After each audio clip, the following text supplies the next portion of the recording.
Look at us. We said we were going to do this on Monday, and it's Monday. That in itself is a victory, huh? It's a win. I mean, I feel like Mondays are always kind of the days where we both sort of have down days. For me, it ended up being a travel day. I'm in good old Lincoln, Nebraska for the week, so we made it happen. Good. I got all sorts of nuggets. Now, not the least of which is I pulled my UT Arlington shirt out of the closet because There you go. the Mavs are 6-0. Way to go, Coach JT Winger. It's a good shirt, by the way. I would have worn my Stony Brook shirt, but my Stony Brook shirt I've worn so much that it's just not acceptable for this. So, Kristen, I need a new one. And here's what I got to tell you. So, yesterday I'm watching all these different matches, and Stony Brook was playing Colgate, and up in the third set, up something like 23-19 in the fourth, gonna or in the third. That's what it was. In the third, up it was 1-1, and just gave the set away. And props to Colgate, nice playing. Stony Brook Yeah. has to come back, win 25-18. Then Stony Brook cannot close out the fifth set, and Colgate goes up 17-15, wins it. But Coach Kristen Belzong challenges for an in the net, wins the challenge. They come back and win 19-17. Oh, that's fun. 100th career victory. So if that's not worth a new Stony Brook shirt, I don't know what is. Uh, I love it. Greetings from the home office in Swampscott, Massachusetts. But Emily, like she said, is in Lincoln. And I'm on my floor. For all of you, the lighting's better, so you're welcome. um, if I get down on the floor now, it takes two people to get me up. So good. Um, good one that you got there tomorrow, huh? Oh my gosh, I'm so excited. I had the Creighton Nebraska match last year, and it was a little bit different of a field. Nor assist, we found out. I found out the day before she actually wasn't going to be able to play in that one, so it completely changed the match last season. And this year, Creighton's starting off an incredible run. They're 5-0 right now. They look, and this could be bold. Creighton to me looks like they could be a Final Four team. I know it's really early, but I wouldn't be surprised to see them get it done. They have a really, really tough schedule coming up. Obviously, Nebraska kicks it off, a top five team. Creighton just led into the top 10 for the first time since 2019. They came in at number 9. This is going to be what I think a really good match. And I think it's beneficial for Nebraska in the sense they came off the SMU loss, faced two, I don't want to say easy, but easier opponents in the Citadel and Montana State that they just kind of steamrolled. So they're coming in with a little bit of confidence, but we've seen Nebraska falter from time to time. Of course, SMU sweeping them was not on anyone's bingo card for the year. So I think this is going to be really fun. To me, I'm really excited to watch the setter matchup. You have Bergen Riley, really young, but a very good setter for Nebraska. And then Kendra Waite, who is one of my favorite setters in the entire country. I think she's probably the most athletic player in general in the country. She's dynamic. She flings the ball around.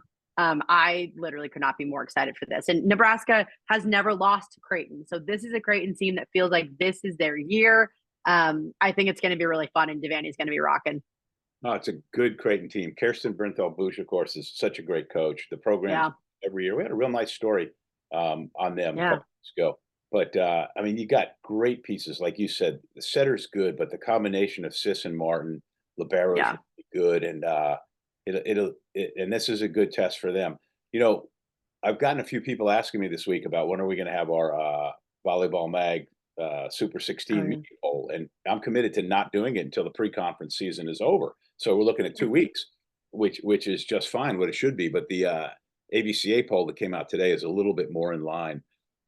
Pittsburgh's number Yeah. one. It should be number one. Pittsburgh is returning from almost everybody, plus great pieces from that team that went to the Final Four for the third time in a row. Every time I say Yeah. that, it's like, how do I I sleep know. in Pittsburgh all the time, right? And then We Stanford, all keep saying that. yeah, but Stanford's 2 and Penn State is 3. But let me ask you this, Emily. Who of the coaches voted number 4 Louisville, gave him a first place vote? And who gave Nebraska 2 first place votes? Nebraska in at number 5. What? To me, and I know that everyone says like some coaches don't pay attention. I get everyone's busy, but at the end of the day, when you're doing the rankings, I think people weigh it differently. It's like, okay, who deserves to be the number 1 team?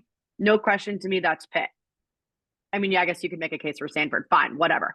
either Pitt or Stanford should have been number one. And, I even understand Penn State getting votes. They took down Louisville, they took down Kentucky. But how do you vote for a Nebraska team that maybe playing at their best might be the number one team, but the week before, a few days ago, just got swept by an unranked opponent, their first time doing that since 2014. So, I don't understand what they're looking at. It doesn't make any sense to me. Again, maybe you could say Nebraska playing at their peak when they're playing their best, sure, could be the number one team. But at the end of the day, the rankings are who deserves that number one spot.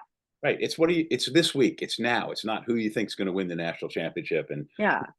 So how about Miami?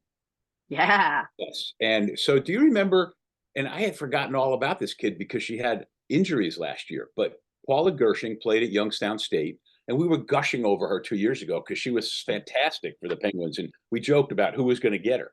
Well, the answer was Hawaii. And she went to Hawaii for 1 year and had injuries and, still was good, but she's with Miami now. And you put her together with Grace Lopez. Yes, thank you. And who's a Puerto Rican Olympian.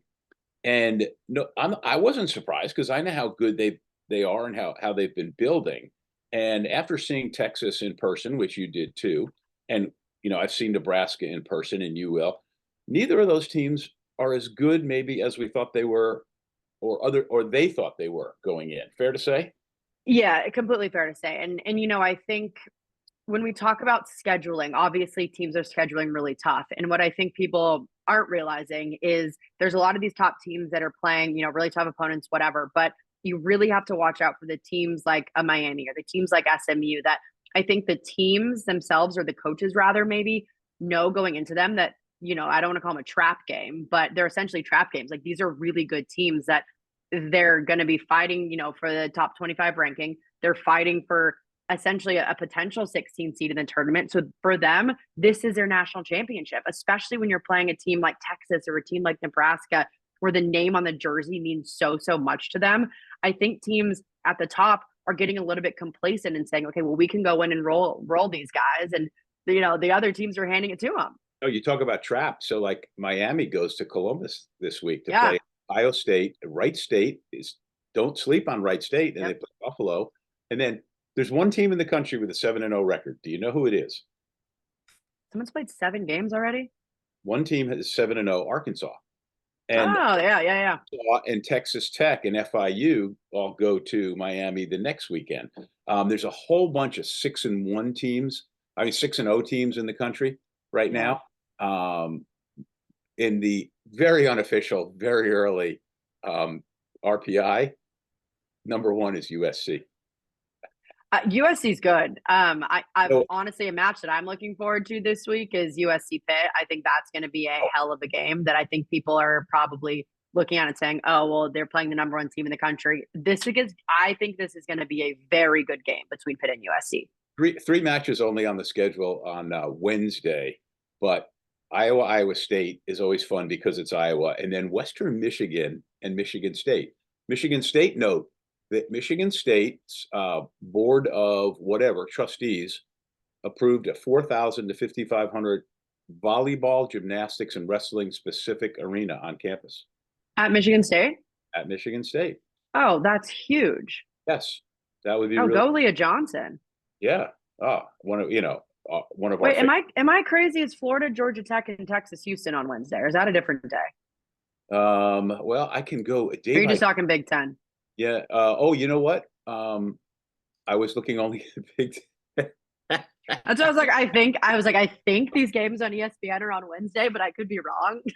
Florida, Georgia Tech is Wednesday. Florida's 5-1, and Georgia Tech is 4-1. And Florida's without its best player, Kennedy Martin, and playing pretty tough. Yeah. Still hasn't come back yet, Alexis Stuckey. Kennedy Martin had a monster first game. We haven't seen from her since. I'm still waiting for that statement about what her injury or setback might be. Oh, yeah, that'd be nice to know. She's been in a boot. I've heard no timeline right now, but hopefully conference play, that'd be great. But yeah, Stanford plays Pepperdine, which is off to a 1-3 start. Northern Colorado's 5-2. Colorado's 4-2. That's another match that day. And and Houston plays Texas. Houston got upset and then coming back. So I hope you're still there because you're freezing up on me. With the am I? Yeah, now you're back. There you go. I think. Can you hear me now? Yeah, I gotcha. Okay, good, good. Yeah, you got the hotel internet connection, so there's no telling. Um, No. yeah. So among my other little notes here, let's see. I had the Colgate thing I wanted to talk about. I wanted to talk about Miami and how good. Wisconsin bounced back, got a couple of victories. When do you think Wisconsin will settle in with a full line? You know, um, yep, you froze up on me, Em. I think give me switching over my internet. And this is why we love good old Lincoln, Nebraska, because you never. Well, there's no telling when Emily will be in and out. We talked earlier a little bit about UT Arlington, which goes to Springfield, Missouri this week and plays Missouri State, St. Louis, and Weber State. Maybe a chance to be 9-0. Talked about Miami, and then I wanted to talk about Penn State a little bit. Penn State Yeah. steamrolled Louisville the other night, just boom, boom, boom, and good club, and they got first place votes. Penn State got 6. Well, as they should. I mean, you look at a team like Pitt. Pitt's also only played 3 matches so far, which is pretty crazy. They took down Oregon, which is a really good win. But you look at a Penn State team, they thumped Louisville. They go in against Kentucky, they reverse sweep them. So you already can figure out what they can do with their backs against the wall. So that's 2 incredible top 10 wins. I can totally see why they're getting first place votes. But again, to me, and I know you agree, that's why the rankings don't necessarily matter until we get into a real RPI discussion or really into conference play when we can actually see these things kind of shake out. But I agree, Penn State looks phenomenal. Their setter, Izzy Stark, she's just a freshman, but I mean, she is dishing out balls left and right. She looks incredible. One player that didn't get a ton of, I don't want to say recognition, but didn't have necessarily the season of like a Jess Merzick or things like that who got overshadowed is their other outside, Cameron Hanna. And she has been so impressive. She was really big in that match against Kentucky to get them the win. I've really been really impressed with her so far. Some of those other 6-0 teams, Auburn, nice win yesterday. Illinois 6-0, South Dakota State 6-0. Kansas moved up to 11 in the rankings. I have to be honest, I haven't watched them play yet, but I know what they got. Purdue 6-0. I have seen them. Arizona is 6-0. And talk about a program that needed a good start. Good for them. Michigan 6-0. Another program that needed a good start. We mentioned GA and UConn. Can't even imagine the last time UConn was 6-0. Oh, and Syracuse. Talk about a team that's been down in the dumps for a few years. Also 6-0. Arizona State, which did they move up this week? Let's see if Arizona up to number 4. They're 14th. Yep. That's 6-0. And East Carolina, Tennessee Tech. These are all 6-0 teams. Central Michigan. Yeah. So I'm dangerous. Well, even I read something earlier in the day, but Syracuse last year won literally 2 matches, and they've already gone out to a 6-0 start. So that's an incredible turnaround in just 1 year, and it's fun to see for that team as well. And then Michigan again did not have a great year last season either. Just won 7 matches and already out to a 6-0 start. So teams, I love the turnaround in the beginning of the year because a lot of programs, whether maybe they got a new coach or still adjusting, it's been fun to see some of those turnarounds. And sometimes it works to your favor if you're a team that needs to get going, like Auburn a couple of years ago, scheduled really weak in the preseason and got off to something like a 14-0 start, was able to build up enough momentum, and then made the tournament, had a couple of upsets in the tournament. Sometimes that kind of scheduling is good. Michigan 6-0. Erin Virtue, of course, on the USA Olympic staff, so she was not there for the start of the season, had to get back. Wasn't she an assistant coach when you played at Northwestern? She was. I had her for 3 years. Freshman, sophomore, junior year, we had her. And then she went full-time with USA for that time, but she's literally the best. She's like the nicest person ever. She's obviously a damn good coach. It's been fun to see the turnaround, especially for a Michigan program that, volleyball-wise, yes, but just in general, athletics-wise, expect so much excellence. And to watch that team struggle last year was tough. They also had a lot of injuries. And again, it's tough when you have a new head coach coming in, but now that she's, back and the systems are in place, they've had an awesome turnaround. Are you staying through for this weekend's Nebraska home tournament? Oh, I'm staying through. the game on Friday. So Arizona State, Nebraska, which could also be a good game. So I'm leaving Saturday. So I have a lovely 6 days here. Have you done any prep yet on Arizona State or perused them at all? The only thing that I've looked so far is they have a middle that is completely errorless. I think Really? she's like 55 for like 90. She's like literally, I mean, her numbers are insane. I got to go back and I'm look them going up. But while we're doing it. I'm because my internet's faster than the one in your hotel. whatever. The setter, I Yeah, Claire Jeter, 55 for 88. She's error free on 88 swings. geez, How crazy is that? So yeah, I mean that should also be a good match. I think coming into the season, we didn't know where Arizona State was going to be, but they look pretty good this year. 88 swings without an error. I know, that's what I'm saying. And the setter is Argentina Ung, who was the setter of Washington State, a delightful young lady. We had a great visit. That was a story I never got to write because Washington State went on the schneid right after I went there and never they Jen Greeny played for coaches where I wish I could do quick recall on the name, but they ended up going to Vegas. But her coach, the assistant coach, spoke Farsi, and so all of their signals and commands they did in Farsi. So she just continued that. I don't know if she continued that at West Virginia or not, but Ong, who speaks Spanish as her first language, and then of course, at Washington State, they used Farsi, the Arabic language, for all of their signals. That's awesome. I love that. State was legit good last year. That's so fun. Yeah, and Shania Cromartie, very, very good start for them. Claire Jeter, 55 of 88 with no errors. I'm telling you. Well, it's nice. We new to ESPN this year, we get this like research packet every week now, and it gives us, numbers, storylines, and all of that. And it's like my favorite day of the week because we just get to dive in and see how everyone's doing. Stats junkies. I mean, I'm the biggest stat nerd, so this is like my absolute dream. I finally got up to the Friday schedule here, and I'm looking to see any match. Duke plays Princeton at State College. The Ivy League starts a week late. Kentucky SMU, I think, will be a good one. Besides SMU taking a tough loss. Yep, you've looked that far ahead, huh? Yeah, I just go through the Power Four and see where we're at. SFA, Stephen F. Austin, 5-2, always good. Plays at Tulsa, 6-1. So that's a good record match. How about Marquette, 1-3, playing Western Kentucky, 4-2. And that's surprising. There are 5 losses between those two teams. Creighton, Sunday. Go ahead. Yep. Yeah, Sunday, Creighton, Louisville, and Texas Stanford. Creighton, UNI, always at Louisville, always a good one. Very important. Southeastern Louisiana plays Southern University. My 2 Louisiana teams, but Lexi Gonzalez, the starting libero for Southeastern Louisiana, was a setter for Volleyball Baton Rouge, my club. So I think she's my last college player still. Still in the game. I'm looking through real quick just to see if there's any bigger, good matchups with teams. Sunday. Just with winning. Sunday. Record. I'm still Texas on Stanford. Well, there's not. I already looked.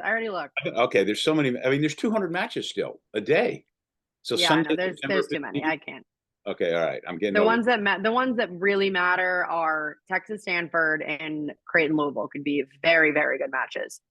New Hampshire is 3-3 with a couple of good. It's only an hour from here. See, it's an excuse to drive up to Durham, New Hampshire, and go see them. They play Temple. How about the kid from Temple yesterday with 33 kills? Yeah. 33. Davenport is her name. Taylor Davenport. They lost in 5 to Presbyterian with obviously now your new favorite nickname, the Blue Hose. Yeah. What like when we're picking nickname, and maybe it's a religious thing. I grew up Catholic, and I couldn't tell you what the heck a Blue Hose is. But when we're picking mascots names, like you're going down the list, you say, "Oh, Bears, Tigers, we got to be the Blue Hoses." What are we doing? What is a Blue Hose? It began in the early. I don't know. But sports writers referred to the Presbyterian College sports teams as the Blue Stockings because of the blue socks or hose they wore. So that's why they used to be the Cincinnati Redlegs, the Boston Red Sox, Chicago White Sox. Yeah. Whatever. What is a Blue Hose? Okay. Yeah. So there, it's even on their website. What is a Blue Hose? Things I know. I'm still back to Sunday. All these matches. I'm glad to see San Jose State is off to a good start at 5-0. Hey, UC Davis plays Washington on Sunday. UC Davis was good.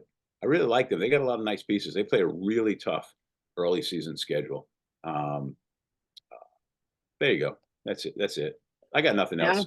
I got to get to Marblehead High School and watch the Magicians play. That's Oh, nickname. Yeah, that's where we live in the next town over called Swampscott, and the kids from that team want to know when we're going to come see them play. But Stacy, my granddaughter, plays for Marblehead. It's a big match. oh, Got to go check it out. So heck yeah.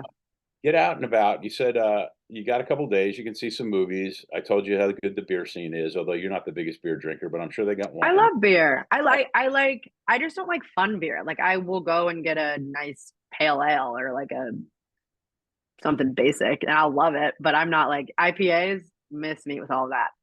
There you go. She's Emily Ehman of the Big Ten Network, Fox Sports, ESPN, Volleyball World TV. Did I miss anything? I don't even know who I work for anymore. It's just name a person, probably get money from them. Thanks for putting up with us. We'll shoot to do this again next Monday. Let's see. You got to find there's that button. There it is.